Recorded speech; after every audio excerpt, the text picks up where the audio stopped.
I am Emily Parker, 32 years old, and until last month, I thought being the reliable daughter actually mattered to my parents. Then came that message: we want a peaceful Thanksgiving with your sister's family this year. Maybe you could skip this one. We need space. 6 short words that shattered over 2 decades of carefully polished family appearances. My reply was just one word: enjoy. What they didn't know was that I had just purchased a villa in the French countryside, and I was about to host the kind of Thanksgiving celebration they would regret missing for years to come. Before I dive into what happened next, let me know in the comments where you're watching from, and don't forget to like and subscribe if stories about family drama make you feel just a little better about your own holidays. Growing up as the eldest daughter of Linda and Robert Parker, I always carried the invisible weight of responsibility. I was the one who double-checked my homework, packed my own lunches, and signed myself up for extracurriculars while my parents barely had to remind me. I was the one they didn't need to worry about, the dependable one. My younger sister, Sarah, was the opposite. Sarah was 5 years younger, effortlessly charming, and perpetually in need of rescuing. Teachers adored her for reasons I never understood. Neighbors forgave her loud parties and poor decisions because she could smile and laugh her way out of anything. While I worked 2 part-time jobs in high school to save for college, my parents paid Sarah's tuition in full. When I finally bought myself a beat-up Toyota Corolla at 19, Sarah received a shiny new SUV on her 16th birthday, complete with a giant red bow in the driveway. "Emily, you know your sister needs more support," my mother would remind me whenever I dared to mention the imbalance. "You're so independent, sweetheart. You'll always figure things out." That word, independent, became both my badge of honor and my lifelong curse. It meant I was trusted, yes. But it also meant I was taken for granted. When I graduated with honors from Northwestern University, my parents attended the ceremony but left halfway through because Sarah needed help moving into her new apartment. When I earned my first big promotion at 25, the family dinner that was supposed to celebrate me somehow morphed into a planning session for Sarah's upcoming wedding. Despite all this, I stayed loyal. I kept showing up. Weekly phone calls. Holiday appearances. Emergency bailouts whenever Sarah and her husband, Mark, were in trouble. When Mark lost his job, I helped cover their rent for 3 months. When their son, Tyler, struggled in school, I was the one who researched tutoring programs. Always reliable. Always available. Always invisible in the shadow of my younger sister. Last year, things finally shifted for me. After nearly a decade at Brighton Technologies, I was promoted to Vice President of Product Development. The position came with a substantial salary increase, stock options, and the kind of professional recognition I had worked tirelessly to earn. For the first time in my adult life, I felt secure enough to indulge an old dream, buying a small property in France, a place I had fallen in love with years earlier during a semester abroad. The villa wasn't an impulsive splurge. I had been saving and researching for years, waiting for the right moment and the right property. When a 300-year-old stone farmhouse in the Dordogne region came on the market, I knew it was meant for me. By October, the closing was finalized, and I was officially the owner of what I named Villa Emily. I hadn't told my family yet. My plan was to surprise them with photos at Thanksgiving. To finally show them something tangible, undeniable, that proved I was more than the independent one they could afford to ignore. Meanwhile, Sarah's life was on shaky ground. Mark drifted from job to job, never quite landing on his feet. They had 2 kids, Tyler and Grace, who my parents adored as their only grandchildren. And my single, childless status remained another quiet strike against me in my family's unspoken hierarchy. "You just haven't met the right person yet," my mother would say with a sympathetic smile, as if my fulfilling career and close circle of friends were placeholders until real life began with marriage and children. Still, I clung to Thanksgiving as our sacred tradition. Every year my mother prepared days in advance, cooking recipes handed down from her grandmother. My father coordinated sleeping arrangements and football schedules. Aunts, uncles, and cousins flew in from all over the country, filling the Parker home with noise, food, and family rituals. But last year had been brutal. I had brought my then boyfriend, hoping my parents would finally see me as complete, as someone with a life of her own. Instead, they seated us at the kids' table because Sarah's in-laws had been given priority at the main one. When I announced my promotion over dinner, my mother responded with a polite nod before quickly redirecting the conversation towards Sarah's volunteer work at Grace's preschool. That relationship didn't survive the winter. And honestly, neither did my patience with my family. Even so, I looked forward to this year's Thanksgiving. I imagined revealing the villa, sharing pictures, finally claiming a moment in the spotlight. Maybe, just maybe, this would be the year they truly saw me. Until that Tuesday morning when my phone buzzed with a message from my mother. "Hi, sweetie. Dad and I have been talking and we want a peaceful Thanksgiving with just Sarah's family this year. Maybe you could skip this one. We need space. You understand, right? Love you." I read it 3 times, disbelief turning into an ache in my chest. Then came the clarity, this wasn't new behavior. It was simply the clearest, most undeniable example yet. My hands trembled as I set the phone down on my desk. The board meeting I had been preparing for faded completely from my mind. I stared at the screen again, reading those words over and over, feeling a cocktail of shock, hurt, and, unexpectedly, clarity.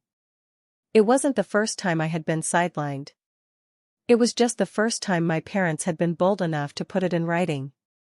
I scrolled back through our text history, suddenly seeing the patterns with fresh eyes. Last Christmas, "We're only doing gifts for the kids this year. Don't worry about bringing anything. My birthday in March, sorry, we might be late to dinner. Sarah has a parent-teacher meeting." Even casual conversations always circled back to my sister's life, her children, her house, her struggles, her needs. And last Thanksgiving?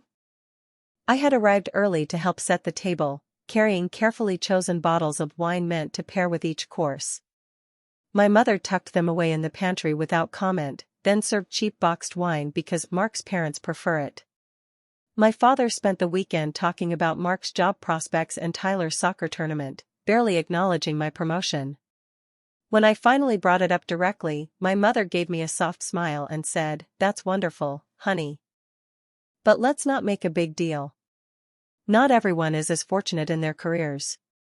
The memory of those words stung like a fresh wound. "We want a peaceful Thanksgiving" implied that I was the source of conflict. Just Sarah's family drew a line between who mattered and who didn't. You understand, right? Assumed my compliance, my silence, my reliable willingness to be cast aside. That morning, as I sat frozen in my office chair, I heard the voice of Dr. Collins, my therapist of 3 years, echoing in my mind. The week before, she had asked me a question I hadn't been able to shake: what would happen if you prioritized your own needs the way your parents prioritize your sister's? My first instinct was to type an angry reply. I drafted one text after another. After 32 years of loyalty, this is what I get. You want peace? Fine, don't ask me for help with rent again, or for tutoring recommendations for Tyler. I understand perfectly that I've never mattered as much as Sarah. Thanks for finally saying it out loud. But I deleted them all. Instead, I breathed in slowly, remembering Dr. Collins' mantra, "You cannot control their behavior, only your response to it." That's when the idea sparked. I didn't need to beg for a seat at a table where I was unwanted. I could build my own. I didn't need to keep proving my worth to people determined not to see it. I could surround myself with those who already did. So I typed a single word: enjoy. It felt like pressing a detonator and setting myself free all at once. That evening, I sat on my apartment balcony overlooking Boston Harbor, notebook in hand, sketching out plans. At the top of the page, I wrote, "Thanksgiving in France." I listed the names of people I wanted to invite. People who had shown me genuine affection throughout my life, my cousins Michael and Anna, who had always been more like siblings than relatives. My mother's sister, Aunt Caroline, who had been my quiet advocate since childhood. Uncle James and his husband, David, who always made me laugh until my sides hurt. As the list grew, so did my excitement. This wasn't just an alternative plan. It was a declaration. A boundary drawn not in anger but in self-respect. The next morning, I picked up the phone and called Aunt Caroline. "They did what?" she exclaimed after I explained the text. "Emily, that's beyond thoughtless." "I know," I said. "But actually, I think it's the best thing that could have happened. Because I've decided to do something different. I bought a villa in France. And I want you to be there with me for Thanksgiving." The line went quiet, and for a second I wondered if the call had dropped. Then Caroline's voice returned, thick with emotion. "Oh, my darling girl. I would be honored. And may I just say, I am proud of you. More than you know." Her enthusiasm gave me the courage to keep going. I called Michael next, then Anna. Both said yes immediately. "Thanksgiving in France?" "Count me in," Anna laughed. "Honestly, Emily, anything is better than Aunt Linda's dry turkey." "Does your mom know?"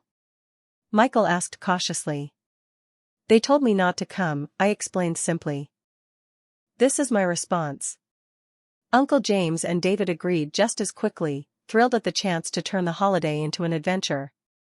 Even my father's brother, Uncle Richard, and his wife, Susan, said yes without hesitation, their daughter squealing in the background when they overheard the news. Within 2 days, I had confirmation. Nearly my entire extended family was willing to cross the Atlantic to celebrate with me.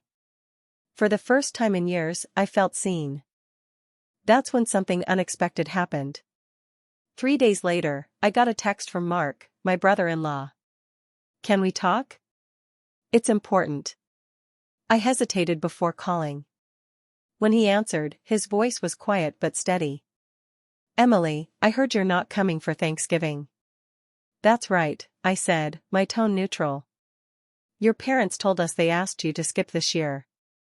But something about it doesn't feel right." He paused. "Look, Sarah doesn't know I'm calling you.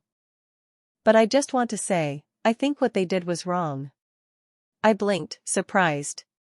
Mark had always been polite but distant with me, yet now he sounded almost protective. "I'm doing something different this year," I told him. "I bought a villa in France, and I'm hosting Thanksgiving there." There was silence on the line, then a low whistle. "You're kidding. That's incredible."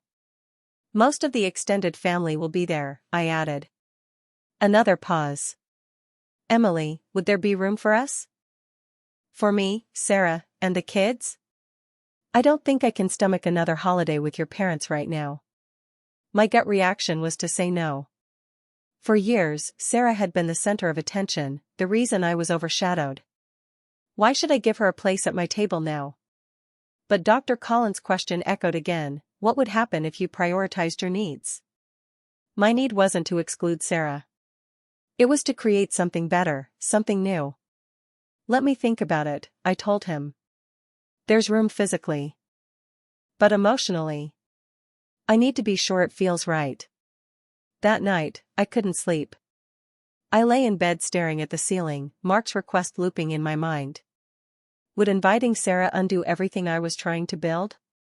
Would she walk into my villa and, as always, become the center of attention, even without our parents there to orchestrate it? The fear was real. For 3 decades, I had been the reliable one, the dependable background character in the Parker family drama. The thought of replaying those same dynamics in my own home made my chest tighten. By morning, I called Dr. Collins for an emergency session. "Am I crazy for even considering letting Sarah and her family come?" I asked her. "Won't it just put me back in the same position I've been running from?" "What are you most afraid will happen?" she asked gently. "That she'll take the spotlight. That I'll feel invisible in my own house." Dr. Collins leaned forward. "And who, Emily, would put her in that spotlight? Who would sideline you this time?" I froze. The answer was obvious: without my parents there, no one.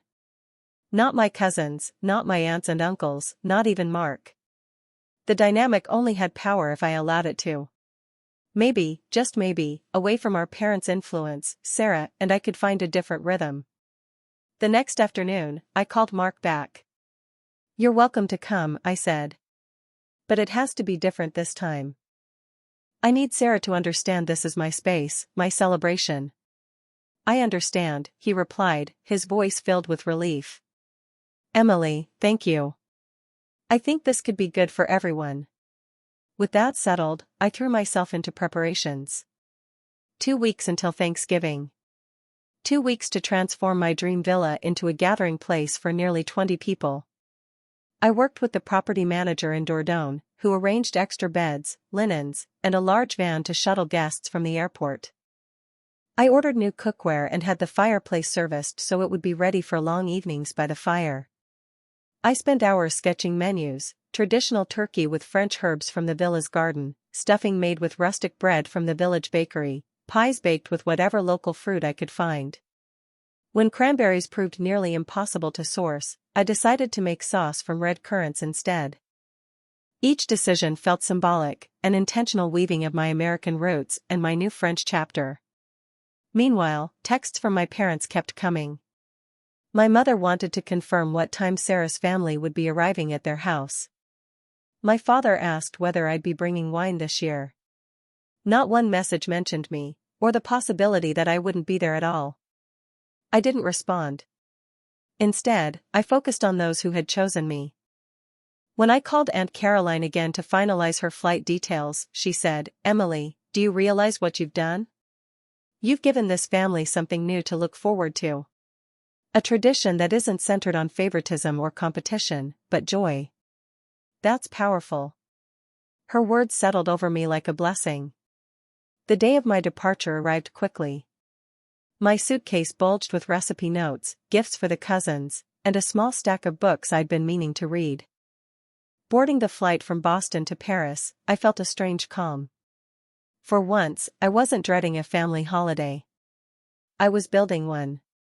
10 hours later, I landed at Charles de Gaulle Airport, collected a rental car, and began the drive south. The November air was crisp, the trees still dotted with autumn leaves.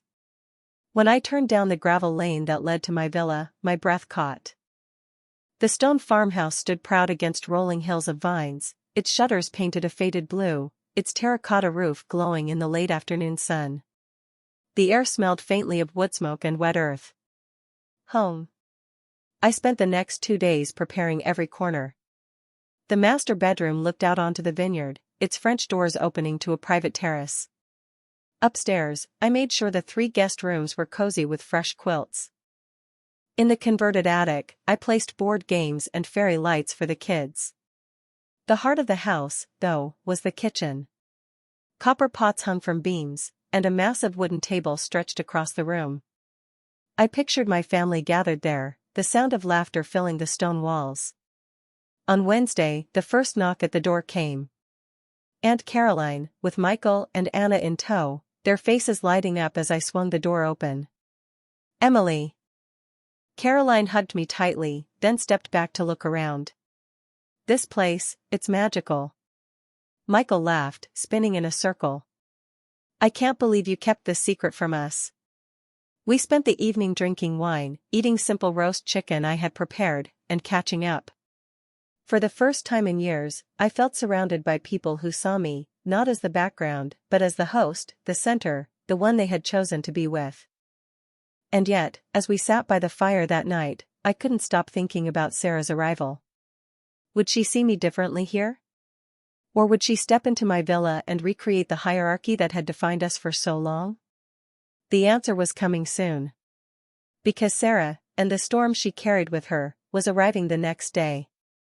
Thanksgiving Eve arrived with a brilliant, golden sunset spilling over the vineyard. I had spent the entire day preparing, checking the bedrooms one last time, arranging flowers from the village market, and polishing the long wooden table in the dining room. Everything gleamed with anticipation. By late afternoon, more family had arrived. Uncle Richard and Aunt Susan pulled into the driveway, their daughters, Madison and Claire, tumbling out of the car, squealing at the sight of the villa. They immediately ran upstairs to claim the attic bedroom, already chattering about how they would teach Tyler and Grace new card games. Uncle James and David arrived shortly after, bringing cases of French wine James had carefully selected. "If we're going to do Thanksgiving in France," he declared, "we're doing it properly." That evening, the house was alive with laughter, clinking glasses, and the warm hum of voices. For the first time in years, I felt like I wasn't bracing myself against invisible judgment. I was simply part of it. And yet, beneath the joy, a quiet tension coiled in my stomach. Because Sarah hadn't arrived yet. It was nearly dark when headlights swept across the gravel drive. The chatter inside stilled as we all turned toward the sound of tires crunching outside. I stepped onto the front steps just as the car door opened. Sarah climbed out first, her face unreadable in the twilight. Mark followed, lugging a suitcase, while the kids, Tyler, 9, and Grace, 7, darted past them, running toward me with bright, unfiltered joy. "Aunt Emily!" Grace squealed, throwing her arms around me. Tyler wasn't far behind, nearly knocking me over as he hugged my waist. Their excitement broke the tension, if only for a moment. When I looked back up, Sarah was still standing by the car, arms crossed, her eyes scanning the villa. She looked both impressed and wary, as if unsure how to step into a world that didn't revolve around her. "Welcome to Villa Emily," I said, my voice steady. She hesitated, then walked forward. "It's beautiful," she admitted quietly. Then, after a pause, "Thank you for including us." It wasn't an apology. It wasn't an acknowledgement of the years of imbalance. But it was something. A beginning. I nodded. "Come inside. Dinner's waiting." That night, the villa glowed with candlelight and the rich smell of cocoa vin, crusty bread, and local cheeses. We gathered around the farmhouse table, glasses raised in a toast led by Uncle James. "To Emily," he said warmly, "for opening her home and her heart. I think we've started something new tonight." The words washed over me like sunlight, and as glasses clinked, I caught Sarah's eyes across the table. She didn't look away. Instead, she lifted her glass slightly, a small acknowledgement that felt heavier than it looked. Later, as everyone drifted toward their rooms, I finally checked my phone. 3 missed messages from my mother. "What time should we expect Sarah and the kids tomorrow? Do you know if Mark is bringing dessert? Just making sure Sarah's family will be on time, we want to plan dinner around the football game." Not one mentioned me. Not one asked what I was doing for the holiday. For a fleeting second, the old ache returned. But then I heard laughter from upstairs, the kids giggling with their cousins, and Caroline telling stories by the fire. The ache faded, replaced by something new. Gratitude. This was my Thanksgiving now.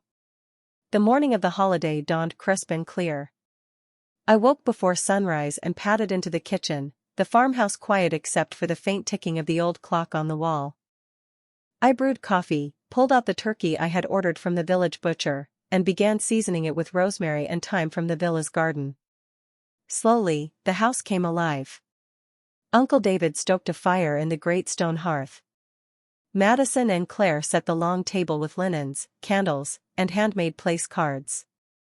Anna and Michael chopped vegetables while Aunt Caroline darted in and out of the kitchen, offering advice like an orchestra conductor keeping us in rhythm. Mark volunteered to take the kids into the village to pick up fresh bread and cider, and surprisingly, Sarah offered to help set the table.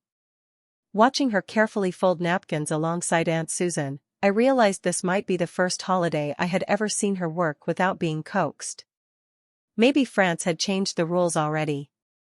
Around noon, as the turkey roasted and side dishes began to take shape, several phones buzzed at once. Aunt Susan frowned, glancing at hers, then handed it to me. It was a message from my mother. "Are you and Richard doing something for Thanksgiving?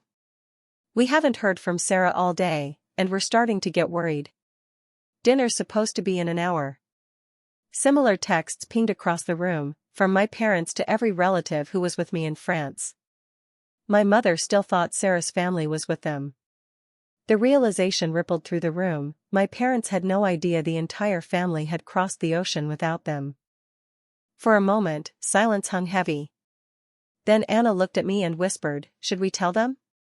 I stared at the message glowing on the screen. Part of me wanted to leave them in the dark, to let them discover through social media later.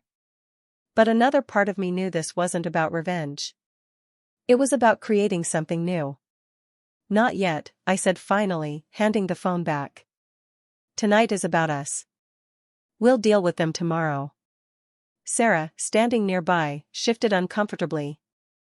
For the first time in years, she seemed caught between loyalty and honesty. I should probably call them, she murmured. But I don't even know what I'd say. I looked at her carefully. You don't owe them an explanation. Neither of us does. She studied me for a long moment, her expression softer than I'd ever seen it. When did you get so strong, Emily? I smiled faintly. Maybe I always was. I just finally stopped hiding it. By the time the turkey came out of the oven, golden and fragrant, the long table was glowing with candlelight, flowers, and the laughter of people who had chosen to be there. The villa was alive in a way I had only dreamed of. And as I looked around at my family, my real family, the ones who saw me, I realized something profound. This wasn't just a holiday. It was the beginning of a tradition. The villa was alive with warmth and laughter when Sarah's phone lit up. She looked at me, hesitant. It's Mom. I nodded. Put it on speaker. Her voice came sharp through the line. Sarah? Where are you? Dinner's cold, we've been waiting for hours. Sarah took a breath. We're in France, Mom. At Emily's villa. There was stunned silence. Then my father's voice, what? Emily doesn't. I do, I cut in. And everyone is here. Except you. Another silence, heavier this time. My mother finally spoke, her tone wounded. But we told you we wanted a peaceful Thanksgiving. Yes, I said evenly. And that's exactly what I'm having. The call ended abruptly. Later, my father tried again. I stepped outside to answer. Emily, why would you do this? Your mother is devastated. You told me not to come, I replied calmly. You wanted space. I gave it to you. For years I've accepted being sidelined, ignored, treated as less. That ends now. I don't need apologies, I don't need excuses.